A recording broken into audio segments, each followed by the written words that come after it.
Good morning पिला माने आमे पिले छंद को कंप्लीट करथिले।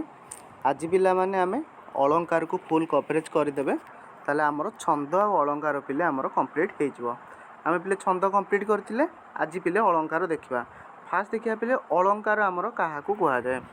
अलंकार पिले काहा को कुआ जाय ना हमर साहित्य को सरस और सुंदर रमणीय करिया को जो सौंदर्य वर्धक उपादान आवश्यक हुए ताहा को आमे पिले अलंकार कहू। साहित्य को आमे पिले जो सरस सुंदर रमणीय करथाउ ताकू पिले आमे कहिले कोन ना आमे अलंकार कहिले। अलंकार पिले केते प्रकार रहिछि। अलंकार हमर मुख्यतः दुई भाग रे विभक्त पिले होइछि। कोन कोन प्रथम हैला पिले शब्द अलंकार एवं अन्यटी हैला पिले अर्थ अलंकार। अलंकार पिले काहू कहले ना साहित्य को सरस सुंदर और रमणीय करिया को जो सौंदर्य बोधक उपादान आवश्यक हेउछि ताकू आमे पिले कहले अलंकार। अलंकार पिले हमर दी प्रकार होला। गोटे हला शब्द अलंकार आ गोटे पिले हला हमर अर्थ अलंकार।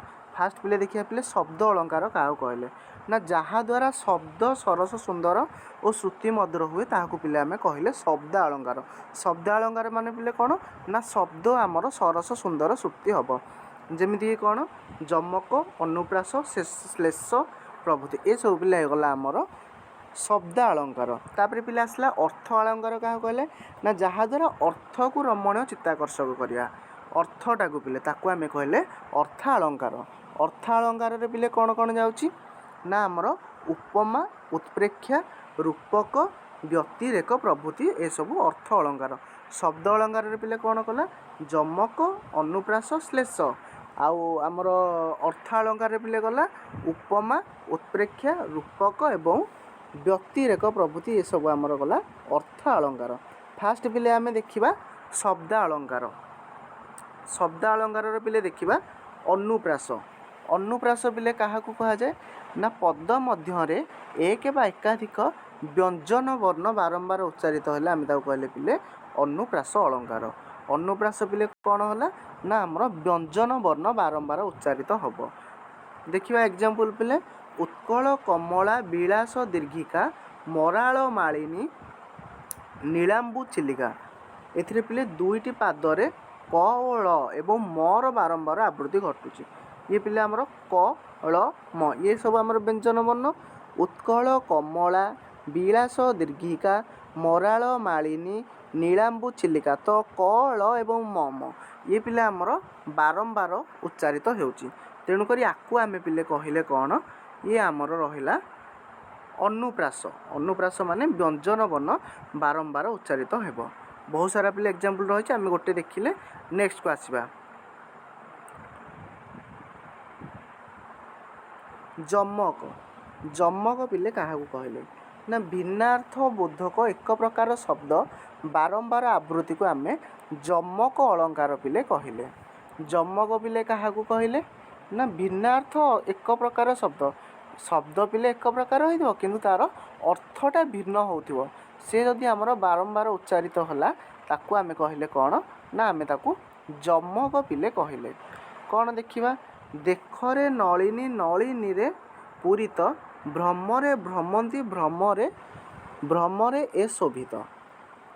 पिले देखिबा एठी नलिनी गोटे आसिला नलिनी नलिनी भ्रमंती भ्रमरे भ्रमरे तो उच्चारण पिले समान होची किंतु ये पिले हमर अर्थ अलगा हबो। देखा जिबा देखिदबा पिले कोन ना प्रथम पाद रे थिबा नलिनी हसई नलिनी पिले एक संबंध पद एवं पद्मिनी जातीय सुंदरी रमणी याकू पिले गोटे हमर पद्मिनी जातीय सुंदरी रमणी याकू नलिनी कहिले। द्वितीय पिले नलिनी दीर्घई नलिनी द्वितीय नलिनी होची हमर पुष्करिणी बा पोखरी एवं तृतीय नलिनी पिले कोन होला ना पद्म। नलिनी नलिनी तीन थर पिले हेची।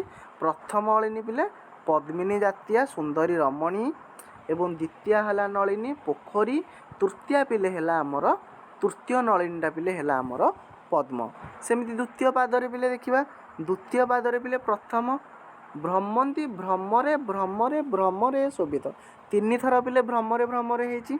प्रथम भ्रमरे अर्थ पिले होची भ्रमर मानेल भ्रमर मानेल मा हमर जो पिले कोन जो महुमाछी ମହୁମାଛିକୁ ପିଲେ କୁହାଯାଏ। ଦ୍ୱିତୀୟ ଭ୍ରମରେ ପିଲେ କ'ଣ କହୁଛି, ଭ୍ରମରେ ଅର୍ଥ ଭୁଲରେ ବା ବିଭ୍ରାନ୍ତରେ, ଭୁଲରେ। ଦ୍ୱିତୀୟ ଭ୍ରମର ଅର୍ଥ ଭୁଲରେ।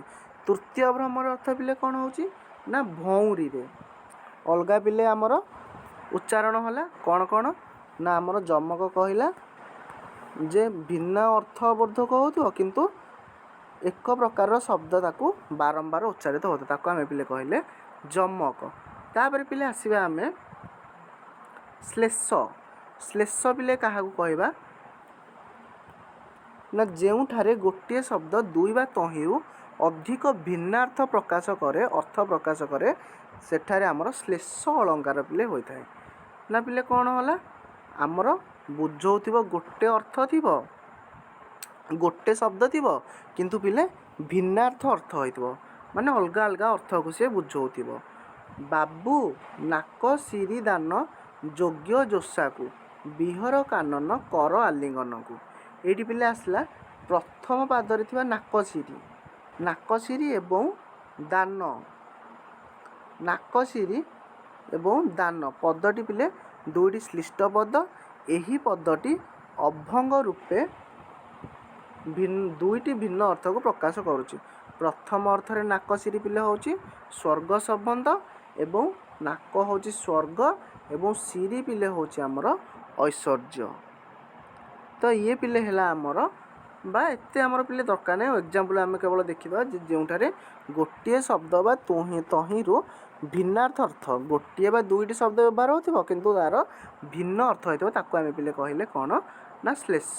ତାପରେ ପିଲେ ଆସିଲା ଆମର ଅର୍ଥ ଅଳଙ୍କାର। ଅର୍ଥ ଅଳଙ୍କାର ପିଲେ ଆମର ଆସିବ ଉପମା। ଉପମା ପିଲେ କ'ଣ ନା ଯେଉଁ ବାକ୍ୟରେ ଉପମାନ ଉପମେୟ ସମାନ ଧର୍ମ ବିଶିଷ୍ଟ ହୋଇଥାନ୍ତି ଓ ସେମାନଙ୍କ ମଧ୍ୟରେ ଥିବା ସାଦୃଶ୍ୟ ସାଧାରଣ ବୋଧକ ଶବ୍ଦ ଦ୍ୱାରା ଅଭିହିତ ହୋଇଥାଏ, ତାକୁ ଆମେ ଉପମା ଅଳଙ୍କାର ବା ସେଥିରେ ପିଲେ ଆମର ଉପମେୟ ଆଉ ଉପମାନ ପଦ ଦୁଇଟି ଥିବ, ତାକୁ ଆମେ ପିଲେ କହିଲେ କ'ଣ ଉପମା ଅଳଙ୍କାର। ଉପମେୟ ପିଲେ କାହାକୁ କୁହାଯାଏ, ଉପମେୟ ପିଲେ ଆମେ କହିବା ନା ଯାହାକୁ ଆମେ ତୁଳନା କରୁଛେ, ଯାହାକୁ ମୁଖ ଚନ୍ଦ୍ର ପରି ସୁନ୍ଦର, ଆମେ ପିଲେ କାହାକୁ ତୁଳନା କରୁଛେ, ମୁଖକୁ ମୁହଁକୁ କାହା ସହିତ ତୁଳନା କରୁଛେ, ଚନ୍ଦ୍ର ପରି ସୁନ୍ଦର। ତ ଚନ୍ଦ୍ର ପିଲେ ହେବ ଆମର କ'ଣ ଉପମାନ, ମାନ ମାନେ ପିଲେ କ'ଣ ଯାହା ସହିତ, ଆଉ ଉପମେୟ ପିଲେ ଆମେ ଯାହାକୁ ତୁଳନା କରିବା। ତ ଉପମେୟ ପିଲେ କ'ଣ କହିଲା ନା ଯାହା ତୁଳନା ଦିଆଯାଇଥାଏ, ତାକୁ ଆମେ ଉପମେୟ କହିଲେ। ତାପରେ ପିଲେ ଆସିଲା ଆମର ରୂପକ। ରୂପକ କର୍ମଧାର, ରୂପକ ପିଲେ ଆମର କ'ଣ ଆସିଲା ନା ଉପମାନ ଓ ଉପମେୟ ମଧ୍ୟରେ ଅଭେଦ କଳ୍ପିତ କଥିତ ହେଲେ ଏବଂ ଉପମେୟରେ ଉପମାନର ଆରୋପ ହେଲେ ଆମେ ତାକୁ କହିଲେ ପିଲେ ରୂପକ ଅଳଙ୍କାର, ତାକୁ ଆମେ କହିଲେ। ଦେଖିଦେବା ପିଲେ ଉଦାହରଣ ଦରିଦ୍ରତା ପଙ୍କପୂର୍ଣ୍ଣ ମୋ ଜୀବନ ସର ଜଞ୍ଜାଳ ଜଳଦ ଜଳେ ଆବିଳ ଉଦର। ଏଠାରେ ପିଲେ ଆମର ଦେଖିଦେବା ଏହି ପଦରେ ଦରିଦ୍ରତାରେ ପଙ୍କର ଆରୋପଣ ହେତୁ ଜୀବନ ଓ ଜଞ୍ଜାଳରେ ଯଥାକ୍ରମେ ସର ଜଳଦ ଜଳର ଆରୋପ କରାଯାଇଛି, ବା ଆମେ କହିବାକୁ ପିଲେ ଆରୋପିତ ଅର୍ଥରେ, ଆରୋପ ଅର୍ଥରେ ଆମେ କହିବା କ'ଣ ନା ରୂପକ ଅଳଙ୍କାର ପିଲେ ହେବ ଆରୋପିତ ଅର୍ଥରେ। ତାପରେ ପିଲେ ଆସିଲା ଆମର କ'ଣ ମାନ ପିଲେ ଉପମାନ ଆମେ କ'ଣ କହିଲେ ନା ଯାହା ସହିତ ଆମେ ତୁଳନା କରିବା ତାକୁ ହେଲା ପିଲେ ଆମେ ଉପମାନ କହିଲେ। ଆଉ ଉପମା ବାଚକ ଶବ୍ଦ ପିଲେ କାହାକୁ କୁହାଯାଏ ନା ଉପମେୟ ଓ ଉପମାନ ମଧ୍ୟରେ ଥିବା ସାଧାରଣ ଧର୍ମକୁ ଶବ୍ଦ ସଂଯୋଗରେ ଅଥବା ସେମାନଙ୍କ ସାଦୃଶ୍ୟକୁ ପ୍ରକାଶ କରେ, ତାହାକୁ ଆମେ ଉପମା ବାଚକ ବା ଉପମେୟ ଉପମାନକୁ ନେଇ ଯେଉଁ ଶବ୍ଦ ଗଠିତ ହୋଇଥାଏ ତାକୁ ଆମେ କହିଲେ ଉପମା ବାଚକ ପିଲେ ଶବ୍ଦ କହିଲେ। ତାପରେ ପିଲେ ଆସିଲା ଉତ୍ପ୍ରେକ୍ଷା। ଉତ୍ପ୍ରେକ୍ଷା ପିଲେ କ'ଣ, ଉତ୍ପ୍ରେକ୍ଷା ହେଉଛି ଆମର ପ୍ରକୃତ ବସ୍ତୁରେ ଅପକୃତ ବସ୍ତୁର ସମ୍ଭାବନା ଓ ତର୍କଣା କରାଗଲେ ତାକୁ ଆମେ ଉତ୍ପ୍ରେକ୍ଷା ଅଳଙ୍କାର କହୁଛେ, ବା ଉପମେୟ ଏବଂ ଉପମାନ ଏଇ ଦୁଇଟାକୁ ଆମେ ତାକୁ କହିଲେ କ'ଣ ଉତ୍ପ୍ରେକ୍ଷା ଅଳଙ୍କାର। ବା ଏହି ଅଳଙ୍କାରରେ କି ସତେ କି ସିନା ସତେ ଅବା କିବା ବା ବୋଧେ ପ୍ରଭୃତି ଉତ୍ପ୍ରେକ୍ଷା ବାଚକ ଶବ୍ଦ ବ୍ୟବହୃତ ହୋଇଥାଏ। ଏଇ ପିଲେ ଯେଉଁ ପଦ ଗୁଡ଼ିକରେ ଏହି ସବୁ ଆମର ଶବ୍ଦ କି ସତେକେ ସିନା ସତେ ଅବା କିବା ବା ବୋଧେ ଏହିସବୁ ଅର୍ଥ ଆମର ବ୍ୟବହୃତ ହୋଇଥାଏ ତାକୁ ଆମେ କହିଲେ କ'ଣ ନା ଉତ୍ପ୍ରେକ୍ଷା ଅଳଙ୍କାର।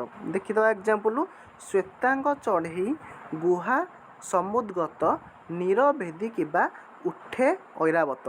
ଏଇଠି ପିଲା ଆମର କ'ଣ ବ୍ୟବହୃତ ହେଇଛି କିବା ପିଲା ଆମର ବ୍ୟବହୃତ ହେଉଛି। ତ କିବା ଯଦି ଆମର ବ୍ୟବହୃତ ହେଲା ତାକୁ ଆମେ ପିଲେ କହିଲେ କ'ଣ ନା ଉତ୍ପ୍ରେକ୍ଷା। ତ ପିଲେ ଆମର ଏତିକି ଆଜିର ପାଠ ଅଳଙ୍କାର ପିଲେ ଆଜି ଆମର କମ୍ପ୍ଲିଟ୍ ହେଇଗଲା। ଫାଷ୍ଟ ଆମେ ଅଳଙ୍କାର କ'ଣ ଜାଣିଲେ ନା ଆମର ସାହିତ୍ୟକୁ ସରସ ସୁନ୍ଦର କରିବା ପାଇଁ ଯେଉଁ ଆମର ପିଲେ କ'ଣ କହିଲା ସାହିତ୍ୟକୁ ସରସ ସୁନ୍ଦର କରିବା ପାଇଁ ବା ରମଣୀୟ କରିବା ପାଇଁ ଯେଉଁ ଉପାଦାନ ଆବଶ୍ୟକ ହେଲେ ତାକୁ ଆମେ ଅଳଙ୍କାର କହିଲେ। ଅଳଙ୍କାର ଶବ୍ଦ ଅଳଙ୍କାର ଏବଂ ଅର୍ଥ ଅଳଙ୍କାର। ଶବ୍ଦ ଅଳଙ୍କାର ପିଲା ଆମେ ପଢ଼ିଲେ ଅନୁପ୍ରାସ, ତାପରେ ଆସିଲା ଯମକ ଏବଂ ତାପରେ ଆସିଲା ଶ୍ଲେଷ। ତାପରେ ପିଲା ଅର୍ଥାଳଙ୍କାରରେ ପିଲା ଆସିଲା ଉପମା ରୂପକ ଏବଂ ଲାଷ୍ଟ ପିଲେ ଆସିଲା ଆମର କ'ଣ ନା ଆମର ପିଲେ ଉତ୍ପ୍ରେକ୍ଷା। ତ ଆଜି ପିଲେ ଆମେ ଛନ୍ଦ ଉପରେ କ୍ଲାସ୍ କରିଦେଇଥିଲେ, ଯେଉଁମାନେ ଦେଖିନାହାନ୍ତି କମ୍ପ୍ଲିଟଲି ଦେଖିନେବେ, ବହୁତ ସୁନ୍ଦର ଭାବରେ ଆମେ କରିଦେଇଛେ। ଆଜି ପିଲେ ଅଳଙ୍କାର ଶେଷ ହୋଇଗଲା। ତ ଆଶା କରୁଛି ପିଲେ କ୍ଲାସ୍ଟି ଭଲ ଲାଗିଥିବ। Thank you.